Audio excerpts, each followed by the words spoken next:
Hello दोस्तों, जय श्री कृष्णा, राधे राधे। आज मैं आप लोगों के सामने फिर से समसामयिकी का 30 क्वेश्चन हमने कंप्लीट किया था और आज फिर हम 30 क्वेश्चन कंटिन्यू करेंगे आगे। आ गए थे और मैं बिज़ी हो गई थी, तो चलिए अब हम लोग 30 क्वेश्चन बिना ज़्यादा वक्त बर्बाद किए हुए, क्योंकि दोस्तों पूरी तरह से जी जान लगा देना है, चाहे जैसे तैयारी करनी हो। आपको तो पता है कि मेरी 5 से 6 साल की स्टडी छूटी हुई है और मैं आप लोगों के साथ ही अपनी स्टडी कंटिन्यू कर रही हूँ। जो भी चीज़ें होंगी मैं पढ़ूँगी, आप लोगों के साथ भी शेयर करूँगी। आप लोग देखिए, लेकिन बिना लाइक किए नहीं जाइएगा। लाइक भी कीजिएगा, सब्सक्राइब भी कीजिएगा प्लीज़, आपसे एक रिक्वेस्ट है। और चलिए बिना वक्त गवाए हम लोग समसामयिकी का 30 क्वेश्चन, नेक्स्ट 30 क्वेश्चन हम लोग कंप्लीट करते हैं। ठीक है, हमने 30 तक कंप्लीट किया था, अब आगे बढ़ते हैं। अगला क्वेश्चन है 31st का। 31st नंबर क्वेश्चन बोल रहा है, सूर्य का अध्ययन करने के लिए 2 दिसंबर 2023 को लॉन्च किए गए इसरो के आदित्य L1 मिशन के परियोजना निदेशक कौन थे? तो देखिए ये क्या कह रहा है कि सूर्य के अध्ययन करने के लिए 2 दिसंबर 2023 को जो लॉन्च किए गए थे इसरो के आदित्य L1 मिशन के परियोजना के निदेशक कौन है? तो ये देखिए ये थे कौन? निगार सांची।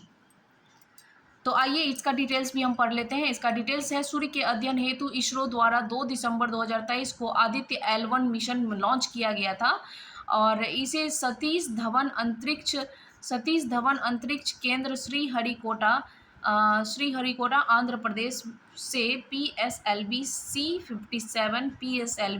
C57 रॉकेट से लॉन्च किया गया था। इस मिशन की परियोजना निदेशक निगार सांची थी। ये एक महिला है, निगार सांची थी। ध्यातव्य है कि जनवरी 2024 में आदित्य L1 मिशन सूर्य और पृथ्वी के मध्य स्थित L1 लैग्रेंज बिंदु पर पहुंचा। ठीक है, अगला पॉइंट पे आते हैं, 32 नंबर पे आते हैं। इंडिया प्राइड प्रोजेक्ट का उद्देश्य क्या है? इंडिया प्राइड प्रोजेक्ट का उद्देश्य क्या था? ये था भारतीय विरासतों को वापस लाना। अब इसके डिटेल्स पे आते हैं। इंडिया प्राइड प्रोजेक्ट कला प्रेमियों का एक समूह है जो भारतीय मंदिरों से चोरी हुई धार्मिक कलाकृतियों की पहचान करने और उनकी वापसी सुनिश्चित करने के लिए सोशल मीडिया का उपयोग करते हैं। इसका उद्देश्य भारतीय विरासतों को वापस लाना है। इसके संस्थापक S विजय कुमार और अनुराग सक्सेना है। आते हैं 33 पे। 33 नंबर के क्वेश्चन में ये कहा जा रहा है कि हाल ही में बने विपक्षी राजनीतिक दलों के गठबंधन इंडिया का पूर्ण रूप क्या है? इसका मतलब फुल फॉर्म पूछा जा रहा है। इंडिया जो है, इंडिया का फुल फॉर्म, ये जो राजनीतिक दलों का जो गठबंधन हुआ है तो इसका फुल फॉर्म क्या है? तो फुल फॉर्म क्या है इसका है Indian national developmental inclusive alliance. ये देखिए, ये बीपीएससी टीचर 11-12 का जो हुआ था बैच, उसमें पूछा गया है। ये हुआ था 15/12/2023 को हुआ था। और अब आते हैं इसके डिटेल्स पे। इसके डिटेल्स में क्या है? हाल ही में बने विपक्षी राजनीतिक दलों के गठबंधन इंडिया का पूर्ण रूप Indian national developmental inclusive alliance है। इसमें शामिल प्रमुख राजनीतिक दल भारतीय राष्ट्रीय कांग्रेस, TMC, RJD, आप, सपा आदि हैं। इतने सारे पॉलिटिकल पार्टी मिल करके जो है इनके 34 नंबर क्वेश्चन में कहा जा रहा है कि अगस्त 2023 में जब चंद्रयान 2 के चंद्र ऑर्बिटर ने चंद्रयान 3 के लैंडर मॉड्यूल से संपर्क स्थापित किया तो उसने उसे क्या संदेश भेजा था? तो उसने संदेश यही भेजा था, ये तो सबको पता होगा कि वेलकम बडी लिखा था। ठीक है, उसने जो मैसेज भेजा था, ये देखिए एक बार फिर से पढ़ लीजिए। अगस्त 2023, ये देखिए ये हमारे इस एग्ज़ाम के लिए भी, जो भी हम TRE 4.0 के लिए भी जो प्रिपरेशन कर रही है, या ASO के लिए या BPSC 71st के लिए कर रहे हैं, तो इन सभी बच्चों के लिए ये सब इम्पोर्टेंट हो सकता है। क्योंकि ये देखिए यहाँ से भी क्वेश्चन आ सकता है, क्योंकि 2 साल विदिन 2 ईयर, मतलब 2 ईयर के अंदर का जितना सारा होगा करंट अफेयर, वो सब को एक बार तो आप गो थ्रू हो जाइए। ठीक है, गो थ्रू होने के लिए बोल रही हूँ, पूरी तरह से उसे याद करने को नहीं बोल रही हूँ। अगर मैं इसे गो थ्रू करने के लिए बोल रही हूँ, यानी कि एक बार आप इसे देख लीजिए। देख लेने के बाद ये होगा कि आपके माइंड में कुछ ना कुछ, अगर आप ऑप्शन भी देखोगे ना तो उससे भी हिट करेगा कि हाँ हाँ ये ऐसा है ऐसा है। तो इसमें जो सही लगेगा उससे आप एलिमिनेशन मेथड को अप्लाई भी कर पाएंगे। ठीक है, अब आगे बढ़ती हूँ मैं। ये है, अब 34 नंबर क्वेश्चन हमने देख लिया है। अब 34 का डिटेल्स देखते हैं।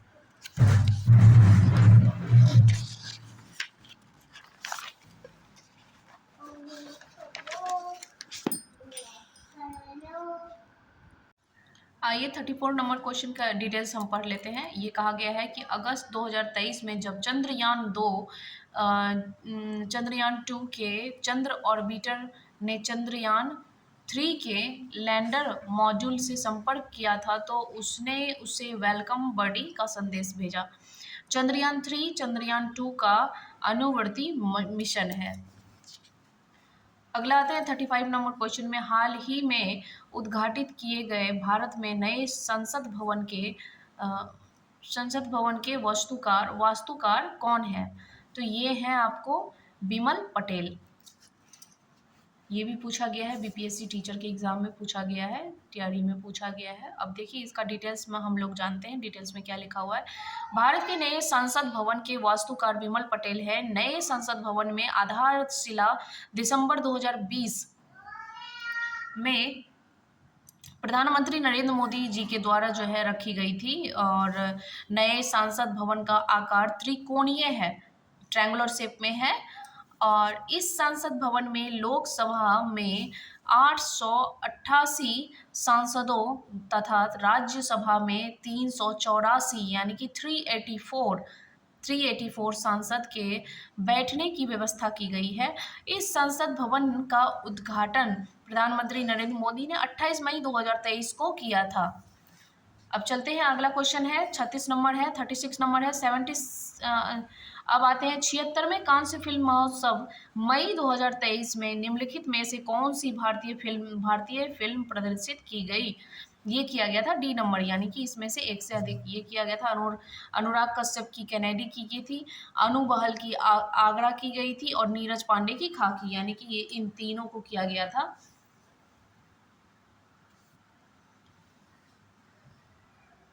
सॉरी, माफ़ कीजिएगा, हम डिटेल्स पढ़ते हैं तो फिर देखते हैं कि क्या है।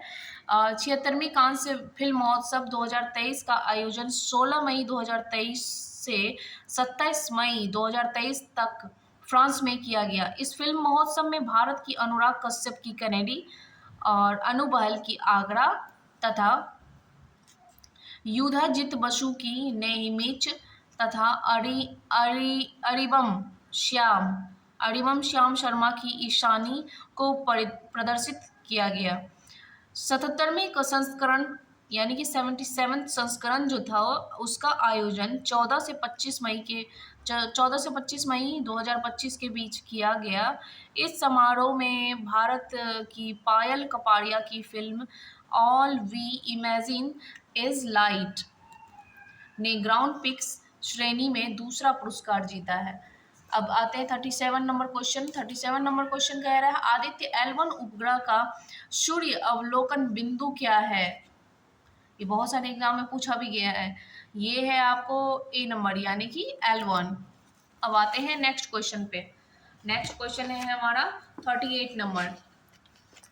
38 नंबर क्वेश्चन पे आते हैं। देखिए उसका डिटेल्स और भी आगे कुछ लिखा हुआ है, ये पढ़ते हैं। आदित्य L1 सूर्य का अध्ययन करने वाला पहला अंतरिक्ष आधारित भारतीय मिशन है। यह अंतरिक्ष यान सूर्य पृथ्वी प्रणाली के लैग्रेंज बिंदु 1 यानी कि L1 को ये फुल फॉर्म में क्या इसका होता है, ये इसको जो पूरी तरह से ये देखिए L1 का मतलब क्या होता है, ये होता है लैग्रेंज बिंदु, लैग्रेंज पॉइंट जो होता है वो L1 कहलाता है, के चारों ओर प्रभामंडल में रहेगा, जो पृथ्वी से लगभग 1.5 मिलियन किलोमीटर दूर है। विदित हो कि आदित्य L1 को 2 दिसंबर 2023 को PSLV C-57 द्वारा श्रीहरिकोटा प्रक्षेपण केंद्र से प्रक्षेपित किया गया था। अब आते 38 नंबर में, चंद्रयान 3 कहाँ से प्रक्षेपित किया गया था?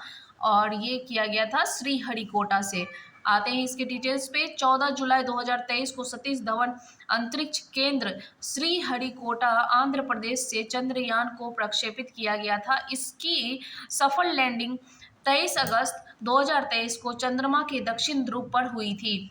अब आता है 39 नंबर क्वेश्चन पे। ये कह रहा है इसरो द्वारा चंद्रयान 3 को प्रक्षेपित किया जाने वाला किए जाने का दिनांक कौन सा है? ये है 14 जुलाई 2023। हमने आगे भी ऊपर भी पढ़ा था जब हम 38 नंबर का डिटेल्स जान रहे थे, तो उसमें भी लिखा हुआ है कि 14 जुलाई 2023 को सतीश धवन अंतरिक्ष केंद्र श्रीहरिकोटा आंध्र प्रदेश से चंद्रयान 3 को प्रक्षेपित किया गया। तो यही हमारा डेट हो जाएगा, जो कि इसमें भी वही सेम तरह का क्वेश्चन है। इसकी सफल लैंडिंग 23 अगस्त, लेकिन इसकी लैंडिंग कब हुई है? 23 अगस्त 2023 को, जो 23 अगस्त 2023 को चंद्रमा के दक्षिणी ध्रुव पर, ठीक है, साउथ पोल पे हुआ है। अब आते हैं अगला क्वेश्चन है 40 नंबर। इसमें देखिए क्या कह रहा है। इसमें कह रहा है कि केरल के पूर्व सीएम ओमन चांडी, जिनका हाल ही में निधन हो गया है, लगभग 53 वर्ष तक लगातार केरल के किस निर्वाचन क्षेत्र के विधायक बने रहे हैं? ये देखिए, ये जो केरल के पूर्व प्रधानमंत्री ओमन चांडी है, इनके बारे में आपने सुना होगा। ये 79 ईयर्स के थे, ठीक है, जिनकी जुलाई में 2023 में निधन हुआ है। अब आते हैं इसके डिटेल्स पे आते हैं, इनका डिटेल्स पढ़ते हैं। ये है केरल के पूर्व मुख्यमंत्री ओमन चांडी का 79 ईयर्स में आयु में इतनी आयु में क्या हो गई थी? जुलाई 2023 को निधन हुआ है। ये कोट्टायम जिले की पुथुपल्ली निर्वाचन क्षेत्र से लगभग 53 वर्ष तक वो विधायक रहे, ठीक है। कहाँ से थे? कोट्टायम जिले के पुथुपल्ली निर्वाचन क्षेत्र से थे ये, और जो 53 वर्ष तक विधायक रहे थे। वह 2 बार 2004 से 2006, 2011 से 2016 केरल के मुख्यमंत्री रहे हैं, ठीक है। अब आगे बढ़ते हैं 41 नंबर क्वेश्चन में। यहाँ कहा जा रहा है कि क्षय रोग मुक्त भारत अभियान के राष्ट्रीय राजदूत एवं निक्षय मित्र का क्या नाम है?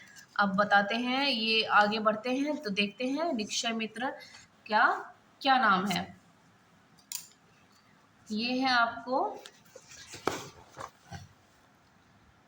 क्षय रोग, ये देखिए ये क्या लिखा हुआ है, ये है क्षय रोग मुक्त भारत अभियान के राष्ट्रीय राजदूत और निक्षय मित्र का नाम क्या है? ठीक है, इसके क्षय रोग जो है, क्षय रोग मुक्त भारत अभियान, इसका राष्ट्रीय राजदूत हमें देखना है। राष्ट्रीय राजदूत किसे बनाया गया है? ठीक है, देखते हैं। अब देखिए इसकी डिटेल्स को पढ़ेंगे तो पता चलेगा। इसकी डिटेल्स को पढ़ते हैं। पद्मश्री, खेल रत्न, अर्जुन पुरस्कार से सम्मानित भारत की पहली महिला पैरा ओलंपिक पदक विजेता देखिए 48 नंबर का डिटेल्स हम फिर से देख लेते हैं। पद्मश्री खेल रत्न अर्जुन पुरस्कार से सम्मानित भारत की पहली महिला पैरा ओलंपिक पदक विजेता और भारत की पैरा ओलंपिक समिति की अध्यक्ष डॉक्टर मानद कह लीजिए दीपा मलिक टीबी मुक्त भारत अभियान की राष्ट्रीय राजदूत और निक्षय मित्र है, ठीक है। अब आगे बढ़ते हैं। अगला क्वेश्चन है 42 नंबर क्वेश्चन है। H1 गगनयान के मानव मिशन में कितने दिनों के लिए कितने अंतरिक्ष यात्रियों को भेजा जाना है? अब इसके डिटेल्स को ही पढ़ के समझ में आएगा। डिटेल्स को पढ़ते हैं। डिटेल्स में है कि प्रारंभ में इस मिशन में 3 अंतरिक्ष यात्रियों को 3 दिन के लिए भेजा जाना था, परंतु फरवरी 2024 में 4 यात्रियों का चयन किया गया।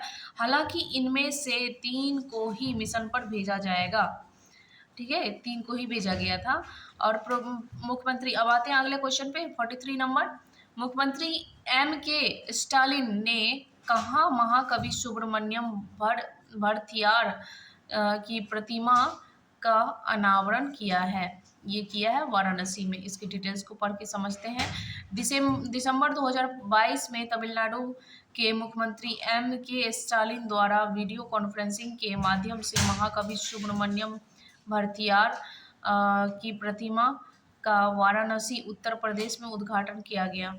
अब आते हैं 44 नंबर क्वेश्चन में। 44 नंबर क्वेश्चन कह रहा है भारत में किस एजेंसी ने यूटी शाह पोर्टल का शुभारंभ किया है? तो यूटी शाह पोर्टल का जो शुभारंभ किया है, ये देखिए, ये किया है UGC ने किया है। अब इसका डिटेल्स भी देख लेते हैं। यूटी शाह पोर्टल विश्वविद्यालय अनुदान आयोग UGC द्वारा विकसित किया गया है और इसका प्रमुख उद्देश्य राष्ट्रीय शिक्षा नीति 2020 के क्रियान्वयन पर प्रभावी नज़र रखना है।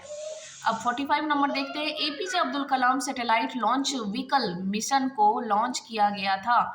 ये लॉन्च किया गया था 19 फरवरी 2023 को। इसके डिटेल्स को देखते हैं। APJ Abdul Kalam satellite launch vehicle mission 19 फरवरी 2023 को तमिलनाडु के चेंगल APJ Abdul Kalam satellite launch vehicle mission 19 फरवरी 2023 को तमिलनाडु के चेंगलपट्टू जिले के पट्टीपोलम गांव से लॉन्च किया गया था। अब आते हैं 46 नंबर में। किस शहर में प्रथम शुद्ध हरित हाइड्रोजन संयंत्र चालू किया गया था?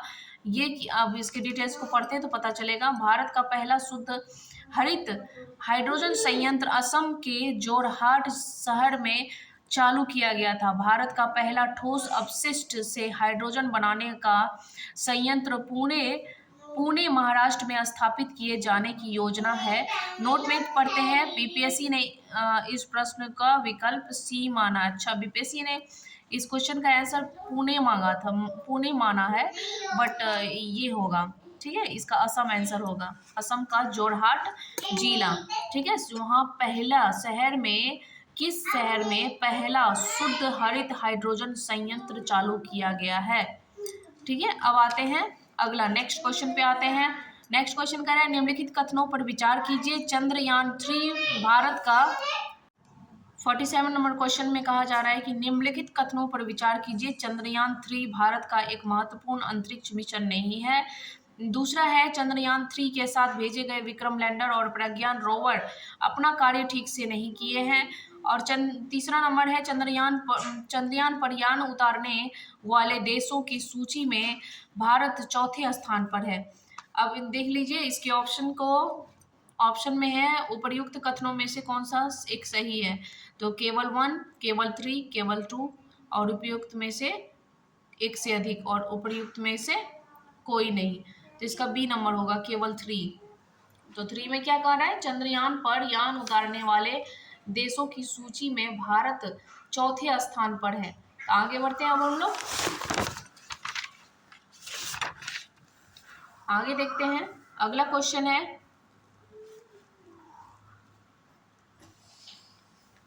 अच्छा, अब इसके डिटेल्स को पहले देख लेते हैं। इसके डिटेल्स में कहा जा रहा है जुलाई 2023 में भारत के तृतीय चंद्र मिशन चंद्रयान 3 का सफल प्रक्षेपण किया गया। 23 अगस्त 2023 को चंद्रयान 3 की चंद्रमा के दक्षिणी ध्रुव पर सफल लैंडिंग हुई तथा चंद्रयान 3 के साथ भेजे गए विक्रम लैंडर एवं प्रज्ञान रोवर ने सफलतापूर्वक अपने कार्य किए हैं। इस मिशन के माध्यम से भारत चंद्रमा की सतह पर सॉफ्ट लैंडिंग को अंजाम देने वाला विश्व का चौथा देश बन गया है। इससे पूर्व USA, चीन और रूस को इस उपलब्धि हासिल थी। यानी कि ये जो है, ये करने वाला इंडिया बन जाएगा, आपको चौथा स्थान पाएगा इस ये करने वाला, तो चौथा देश बन जाएगा। इससे पहले आपको USA भी कर चुका है इस चीज़ को। USA, चीन और रूस, ये इन तीनों को ये उपलब्धि हासिल हो चुकी है और हमारा जो भारत है ये चौथा स्थान प्राप्त करेगा। अब हम 48 नंबर में देखते हैं। 48 में क्या कह रहा है? 48 में कह रहा है कि संयुक्त राष्ट्र मुख्यालय में स्थापित महात्मा गांधी की प्रतिमा का निर्माण किसने किया था? ये आपको पता होगा, राम सुधार ने किया था। और ये क्वेश्चन भी आ चुका है। जैसे देखिए स्कूल हेडमास्टर वाला जो एग्ज़ाम हुआ था, स्कूल टीचर और हेडमास्टर, उसमें ये क्वेश्चन पूछा गया था। आगे बढ़ते हैं दोस्तों, मैं जो क्वेश्चन आपको करवा रही हूँ इसमें हम लोग जो पढ़ रहे हैं ये घटना चक्र का ही क्वेश्चन, और घटना चक्र में जो है बीपीएससी टीआरई से जितने सारे हैं, टीआरई 1.0, 2.0 या टीआरई 3, इन तीनों को एक्युमुलेट करके एक जगह क्वेश्चन दिया गया है। ठीक है, तो ये थोड़ा सा ईज हो जाता है कि हम हर चीज़ों को अच्छे से बैलेंस लेकर के कैसे चलें, क्योंकि टीआरई का भी प्रिपरेशन हो जाएगा, उससे एएसओ का भी हो जाएगा, और 71st के लिए जो प्रिपेयर कर रहे हैं बच्चे उनका तो होगा ही होगा। ठीक है, तो आगे बढ़ते हैं। आगे है 49 नंबर क्वेश्चन है। अच्छा, शायद हमने इसका डिटेल्स नहीं पढ़ा। दिसंबर 2022 में भारत के विदेश मंत्री एस जयशंकर ने न्यूयॉर्क स्थित संयुक्त राष्ट्र मुख्यालय में महात्मा गांधी की प्रतिमा का अनावरण किया। इस मूर्ति का निर्माण प्रसिद्ध भारतीय मूर्तिकार राम सुतार के द्वारा किया गया है। ठीक है, अब आते हैं 49 नंबर में। इनमें से कौन मणिपुर में राहत और पुनर्वास की निगरानी के लिए अगस्त 2023 में भारत के सर्वोच्च न्यायालय द्वारा नियुक्त उच्च न्यायालय के पूर्व न्यायाधीशों के पैनल में नहीं थे? ये है न्यायमूर्ति ज्ञान सुधा मिश्रा। अब आते हैं 50 नंबर क्वेश्चन पे। 50 नंबर का क्वेश्चन कह रहा है कि हाल ही में किस राज्य की कैबिनेट ने मिशन शक्ति स्कूटर योजना की स्वीकृति दी है? इसका डिटेल्स पढ़ के जानते हैं कि कौन है। जुलाई 2023 में उड़ीसा मंत्रिमंडल कैबिनेट ने स्वयं सहायता समूहों को सहायता प्रदान करने के लिए मिशन शक्ति स्कूटर योजना की स्वीकृति प्रदान की थी। इस योजना का उद्देश्य स्वयं सहायता समूहों के सदस्यों को स्कूटर खरीदने के लिए 1 लाख रुपये तक ब्याज मुक्त ऋण उपलब्ध करवाना था। अब आते हैं 51 नंबर क्वेश्चन पे।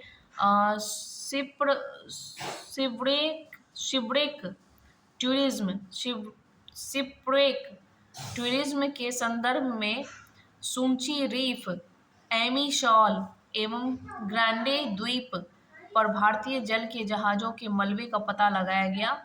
ये स्थान कहाँ है? ये है गोवा तट के बाहर। आते हैं डिटेल्स पढ़ते हैं। ये 79th बीपीएससी में पूछा गया है, बीपीएससी के प्री एग्जाम में। शिप्रेक टूरिज्म के संदर्भ में सुंची रीफ, एमी शॉल एवं ग्रैंडे द्वीप पर भारतीय जल के जहाज़ों के मलबे का पता लगाया गया, और ये स्थान गोवा तट के बाहर है। ध्यातव्य है कि जहाज़ के मलबे के संदर्भ में बहुत सारे संदर्भ हैं, परंतु उनके सटीक स्थान ज्ञात नहीं है। और उल्लेखनीय है कि भारतीय का समुद्री इतिहास 5,000 वर्ष से भी ज़्यादा गुना अधिक है, 5,000 वर्ष से भी ज़्यादा पुराना है। अब आते हैं 52 नंबर में। गुजरात के आयोजित गुजरात में आयोजित डेफ एक्सपो 2022 का विषय क्या रहा है? ये रहा है गौरव का मार्ग। इसकी डिटेल्स को देखते हैं।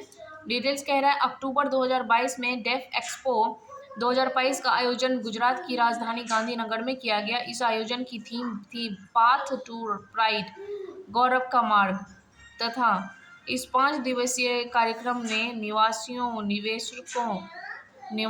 निवेशकों, स्टार्टअप कार्यकर्ताओं, सशस्त्र बलों एवं कई देशों के प्रतिनिधियों ने हिस्सा लिया है। अगला है 53 नंबर। नेट मीटरिंग को कभी कभी समाचारों में किसके प्रचार के संदर्भ में देखा गया है? तो ये हो जाएगा आपको एक बिलिंग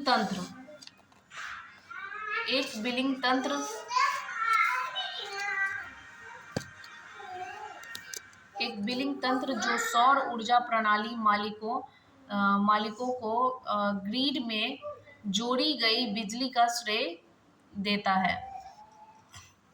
नेट मीटरिंग एक बिजली तंत्र है जो सौर ऊर्जा प्रणाली मालिकों को ग्रिड में जोड़ी गई बिजली का श्रेय देता है। ध्यातव्य है कि नेट मीटरिंग का उपयोग करने वाले ग्राहकों को अपनी विद्युत खपत को कुशलतापूर्वक संयोजित करने का अवसर प्रदान करता है। गृह मंत्रालय ने नवंबर 2022 को देश की कितनी भाषाओं की फील्ड वीडियोग्राफी के साथ भारतीय मातृभाषा सर्वेक्षण MTSI कार्य पूरा किया है? तो ये किया है, आइए इसका डिटेल्स पढ़ के समझते हैं। ये किया है आपको भारत के केंद्रीय गृह मंत्रालय ने देश की 576 भाषाओं की फील्ड 576 भाषाओं यानी कि 576 लैंग्वेजेस का फील्ड वीडियोग्राफी के साथ भारतीय मातृभाषा mother tongue survey of India 57 number question में 54 नंबर क्वेश्चन में ये कह रहा है कि भारत के केंद्रीय गृह मंत्रालय ने देश के 576 भाषाओं की फील्ड वीडियोग्राफी के साथ में भारतीय मातृभाषा सर्वेक्षण mother tongue survey of India MTSI पूर्ण किया। विदित हो कि गृह मंत्रालय की एक रिपोर्ट में प्रत्येक स्वदेशी मातृभाषा को संरक्षित करने के लिए बल देने की बात कही गई थी। इस रिपोर्ट के अनुसार NIC और राष्ट्रीय फिल्म विकास निगम NFDC ऑडियो वीडियो फाइलों में सर्वेक्षण की गई मातृभाषाओं के भाषीय डेटा का दस्तावेजीकरण और संरक्षीकरण करेंगे। क्वेश्चन में 55 नंबर क्वेश्चन में ये कहा जा रहा है कि किस राज्य सरकार ने भारत में गिद्धों के संरक्षण के लिए राष्ट्रीय कार्यवाही द्वारा प्रस्तापित गिद्ध संरक्षण के लिए राज्य स्तरीय समिति SLCVC का शुभारंभ किया है? अब आते हैं इसका आंसर देखते हैं। आंसर कह रहा है कि इसकी डिटेल्स पे आते हैं। डिटेल्स कह रहा है एक रिपोर्ट के अनुसार वर्ष 1993 और 2003 के बीच में भारत के गिद्धों की आबादी में लगभग 96% की केंद्र सरकार ने गिद्धों के संरक्षण हेतु 2 कार्य योजनाएं संचालित करने, पहला 2006 में और दूसरा 2020 से 25 इस राष्ट्रव्यापी कार्य योजनाओं के महत्वपूर्ण कार्य बिंदुओं में से एक गिद्ध की गंभीर रूप से लुप्त प्राय आबादी को बचाने हेतु राज्य स्तरीय समितियों का गठन शामिल किया गया है और इसी दिशा में कदम बढ़ाते हुए तमिलनाडु राज्य ने गिद्धों के प्रभावी संरक्षण हेतु एक संस्थागत ढांचा स्थापित करने के लिए इस वर्ष 2022 में एक राज्य स्तरीय समिति का गठन किया गया है। 56 नंबर क्वेश्चन में कहा जा रहा है कि 10 कैपिटल नस्ल एशियाई विशालकाय कछुए मेनोरिया एमिस मुख्य भूमि एशिया में सबसे बड़ी कछुआ प्रजातियों में से एक है। हाल ही में भारत के किस राष्ट्रीय उद्यान में छोड़े गए थे? बी नंबर नतांगकी राष्ट्रीय उद्यान। अब देखते हैं इसके डिटेल्स को पढ़ते हैं। वर्ष 2022 में 10 बंदी नस्ल के एशियाई विशालकाय कछुए मेनोरिया एमिस किशोरों को नातांगकी नेशनल पार्क नागालैंड में है। ये नातांगकी नेशनल पार्क नागालैंड के एक संरक्षित क्षेत्र में छोड़ा गया था।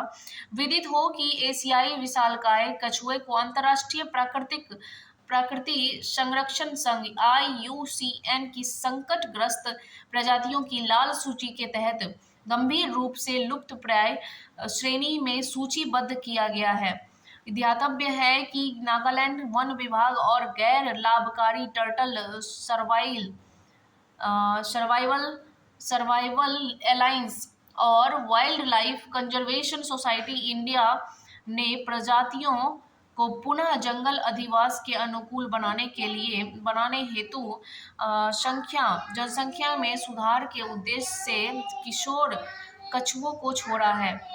जानवरों को उनकी रिहाई से पहले नागालैंड जूलॉजिकल पार्क दीमापुर में 5 साल तक संरक्षित किया गया है और उनमें प्रजनन करवाया गया है। विशाल एशियाई वन कछुए मैनोरिया मनोरिया मनोरिया एमिस फैमिली टेस्टुडिनिडे। 57 नंबर क्वेश्चन में कहा जा रहा है कि हाल ही में अल्पसंख्यक मामलों के मंत्रालय का प्रभार किसे सौंपा गया है। ये 67 बीपीएससी में पूछा गया था, उसके री एग्जाम में पूछा गया था। अब देखिए उसमें उस टाइम में जो थी वो है स्मृति ईरानी। अल्पसंख्यक मामले का प्रभार सौंपा गया था उन्हें।